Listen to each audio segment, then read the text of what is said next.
used to work at a Walmart. The Walmart I worked at was open 24 hours back then. Due to my kid's school schedule, I would work overnight shifts so that I would be available to drop him off and pick him up. I would do a 10 p.m. to 7 a.m. shift every night.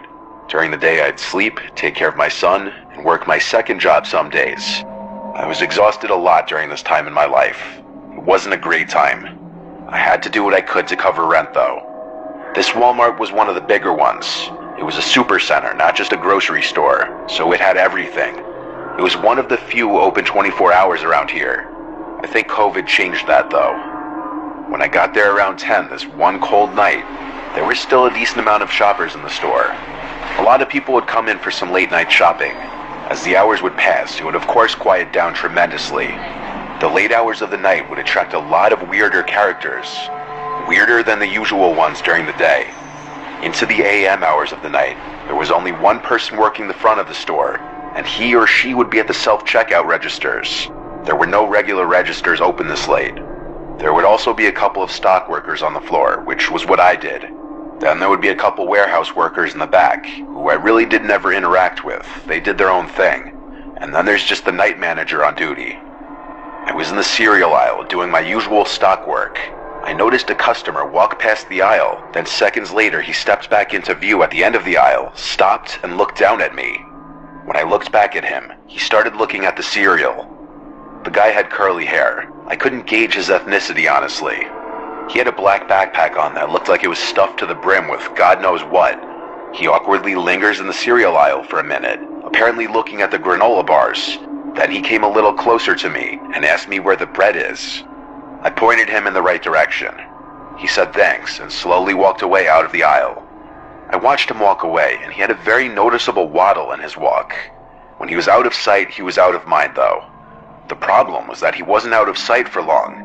I was in the cereal aisle for quite some time, and I started noticing that every few minutes that guy would slowly pass by the aisle looking down in this direction. He wasn't holding anything. He didn't get any bread. He just had on his big sketchy backpack.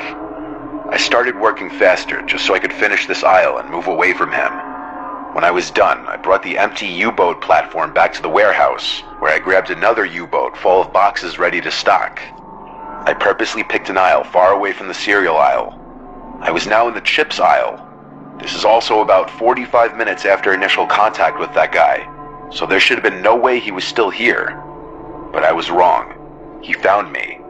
I was rotating the newer bags of chips behind the older ones on the shelf, and then I looked to my right, and that guy was at the end of the aisle, creeping again. He still had nothing in his hands. This man had been creeping around the store for almost an hour. He then finally approached me as I was dreading he would.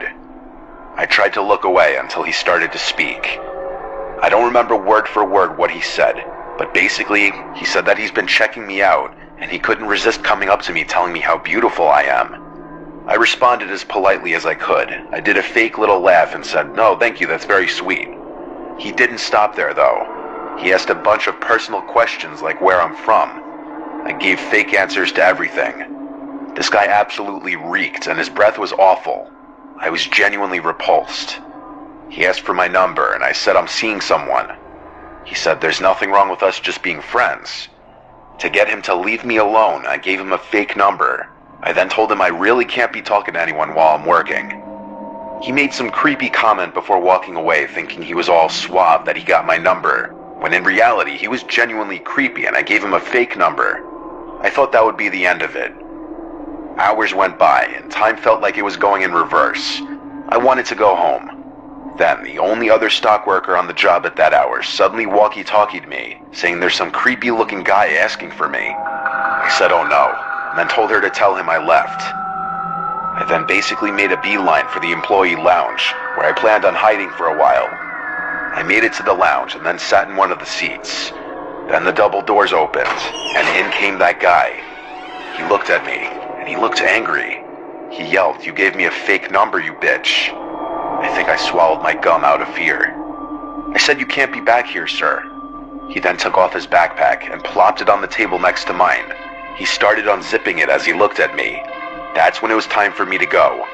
I got up and ran past him without thinking. He tried to grab my arm, but he failed. As I ran through the store, I looked back and saw he was running after me. I ran to the front of the store and outside to my car. It was the only thing I could think to do in the moment. Alternatively, I could have tried finding the male warehouse workers in the back, or even the manager, but that was no guarantee. I got to my car and saw the man leave the Walmart looking for me. He was slow. He must have been on something. He saw my car, but it was too late. I was already driving away. I called the night manager and let him know what just went down, and that I'm not comfortable staying there tonight. I also warned him of the man with the backpack full of unknown contents. My manager told me I can't leave the place short-staffed. He said he'd call the police to make sure the man doesn't come back, and he told me to come back. I was adamant about not returning that night, though. He eventually got the message and said he'd review the camera footage, but that I need to come back tomorrow night. And I did. He allegedly notified the police the next day of the man and gave the police department the surveillance footage. I met a lot of characters working that job, but this guy was by far the scariest. I don't know what he was reaching for in his backpack. I don't want to either.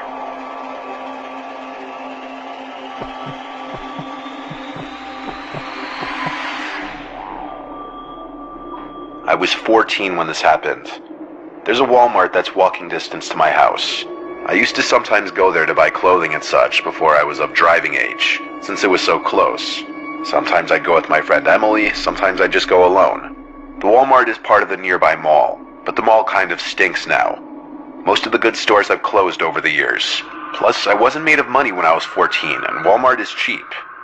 One night I walked to Walmart with my AirPods in. It's a 15-minute walk. When I put my AirPods in, I shut out everything else around me. I feel like most people with basic social awareness know that if someone's wearing headphones, it means they don't want to have to take them out to talk to you.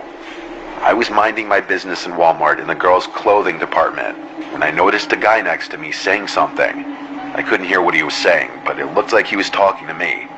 I took out my AirPods, and I said, "Are you talking to me?" He said yes. He was this shorter man with gray hair who looked like 50. He had glasses and a clean-shaven face. He smiled and said, "Sorry, I didn't see your headphones." Sure, he didn't. He said he was just telling me how his daughter buys the same exact kind of jeans I was wearing. I had no idea why he was telling me this, but I'm a very polite person to everybody. I always have been. So I chose to be kind to him by laughing and saying, "Oh, that's funny." That should have been the end of an interaction that didn't need to happen, but of course, this wouldn't be a story if it was. I was still looking through this rack of tops as the man kept trying to talk to me. He mistook my kindness for actual interest in talking to him, clearly. He asked my age, and I said 14, and his response was unsettling. He basically said, "Oh, what a great age. So mature, but still so young." He asked my name. For some reason, I actually gave him my real name. And his response to my name was, "Wow, that's my favorite name for a girl." Next up, he asked what school I went to, and around now was when I decided to start making things up. I said I'm actually not from around here, I'm just visiting my cousin. He couldn't let it go though, and he persisted, asking where I'm from. I said I'm from out of state, keeping it vague. But then he said, "I've seen you around here before. Are you sure you're not from around here?" I looked at him and tried to think of a response, but instead, I ended up turning around and walking away from him. I was for the first time ever actually made very uncomfortable by a stranger. The way he said he's seen me before made me feel as though he'd been watching me or paid attention to me in this Walmart before. I went to buy the jeans I was holding at the front of the Walmart. Then I walked through the store to enter the mall. It was November or December, and they had just put up the Christmas decorations, so I wanted to walk through. And I also wanted to see if any new stores opened, since my shopping in Walmart was cut short. I walked through the mall with really nothing catching my eye. I went into a Victoria's Secret, and while inside of there, I saw through the glass that guy from Walmart sitting on a bench in the mall outside of the Victoria's Secret. I left the store and started walking very quickly through the mall. When I turned around and saw he was now walking behind me, I started to panic and called my mom asking her for a ride because I was being followed by a man. I took her advice and waited in a store with multiple people inside. He came to the entrance of the store, and he creepily said my name in this way that he clearly didn't want a lot of people to hear him. I started to feel sick. I went to the cashier and said this man is following me. I don't know him. Some customers overheard and looked over, and the man clearly noticed and started walking away into the mall. The cashier, who was probably only 20 years old herself, sympathized with me.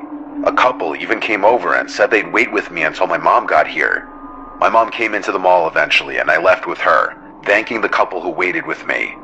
I didn't go to the mall or that Walmart alone anymore. I didn't even go back with friends for a long time either. I hope that guy got caught being a creep and has been taken off the streets.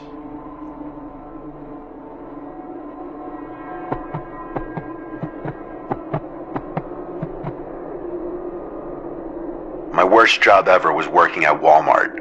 I worked there only for a few months. I hated every minute of it, honestly. I didn't get along with a lot of my coworkers. The customers were crazy and weird, and I felt like a lot of people just generally were unfriendly. I was 24, and Walmart was my second job to make ends meet with my new apartment.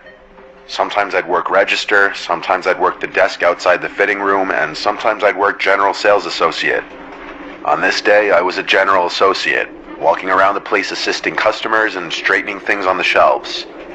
I interacted with a bunch of people that day. I still remember dealing with some of the dumbest customers I'd ever had the displeasure of interacting with, but nothing could have prepared me for who I was going to run into that day. I got a random pat on the back, and I turned around to see my ex-girlfriend Casey. She looked super happy to see me and went in for a hug. I was surprised because she didn't live anywhere near here. I asked what brought her here, and she said she heard through a mutual friend that I started working here recently. Casey and I did not leave off on good terms at all. She had been harassing me for a while since I had broken up with her, and I had to end up blocking her on everything to get her to stop. She was insanely controlling throughout our relationship, and downright obsessive, bipolar, and paranoid. And after I ended things with her, she wouldn't stop trying to contact me and meet up with me to talk things out, even though we had talked things out multiple times. She even left multiple voicemails crying.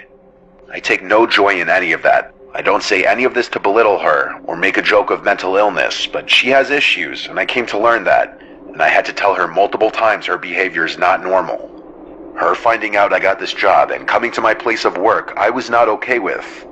Even though I hugged her back and was cordial at first in this interaction, I eventually cut the crap and said, "Why are you here?" The fake friendliness stopped here on both sides. Her face got more serious, and she started telling me that it's really messed up that I block her out of my life like this. I told her this is the exact kind of behavior that made me block her. Showing up to my job is not normal. Then I started asking her which mutual friend told her that I worked here. She claimed that's irrelevant, and I assured her it most certainly is not irrelevant, because I didn't believe that anyone told her where I work. I had broken up with Casey many months ago. She should have had no way of knowing about my new job or apartment, and I was confident none of my friends were even in contact with her anymore. I told her I'm seeing someone else now. I have to get back to work. Please leave and don't contact me again. She refused to leave, so I simply just started walking away to an employees-only area. She didn't follow me back there. It was at this moment I actually started considering trying to get a restraining order. After my shift was over, it had to be like 11 p.m., closing time. I left the store and went straight home. My roommate was home, his car was in the driveway. I parked next to him and went inside. I went straight to the kitchen to make myself a late dinner, as I always would after closing shifts. I microwaved some frozen meal and went to the living room to play video games. For a while, this was my only time to unwind and do what I wanted. I played for maybe an hour, then went to bed. I woke up not long after falling asleep.